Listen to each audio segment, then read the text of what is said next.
मेरा जबान मेरा शासन মেরা জবান মেরা শাসন হ্যাঁ, ঠিক এইভাবেই পুরাতন ফর্মে মঙ্গলবার দেখা গেল বীরভূমে তৃণমূল জেলা সভাপতি অনুব্রত মণ্ডলকে। অনুব্রত মণ্ডল এদিন বোলপুরে আয়োজিত একটি ক্রিকেট প্রতিযোগিতার উদ্বোধনী অনুষ্ঠানে গিয়েছিলেন, যেখানে তাকে ব্যাট হাতেও দেখা যায়। পাশাপাশি অনুব্রত মণ্ডল সাংবাদিকদের মুখোমুখি হলে তিনি এই খেলা যাতে চলে সেই ইচ্ছেই প্রকাশ করেছেন। আর এরই সঙ্গে অনুব্রত মণ্ডলকে যখন প্রশ্ন করা হয়, দাদা এই বছর খেলা হবে, তখনই তাকে উত্তর দিতে দেখা যায় মেরা জবান মেরা শাসন হ্যাঁ। আর এই উত্তরেই দেওয়ার সঙ্গে সঙ্গেই তার অনুগামী থেকে শুরু করে উপস্থিত জনতার মুখে একটাই কথা শোনা যায়, খেলা হবে।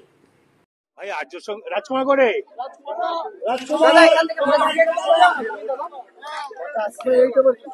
এ রাজকুমার কোথায় গেলি ভাই এই তো পেছনে কই আয়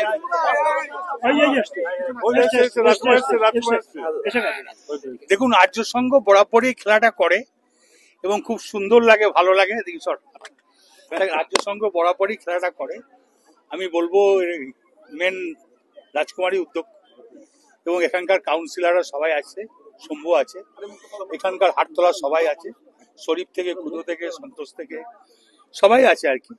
নাম বলতে গেলে অনেক নাম বলতে, এই খেলা যেন দীর্ঘজীবী হয়, ভালো হয়। পরিবেশ কেমন দেখছেন? দেখুন আমি টাউন ক্লাবে বরাবরই ল্যাব মেম্বার, আমি খেলাধুলো খুব ভালোবাসি। খেলা আরো বৃদ্ধি পাক মমতা ব্যানার্জি। দাদা পরিবেশ কেমন দেখছেন? পরিবেশ ভালো, নিঃসন্দেহে ভালো। খেলা শুরু হলো, দেখুন খেলা হবে, मेरा जबान मेरा शासन है।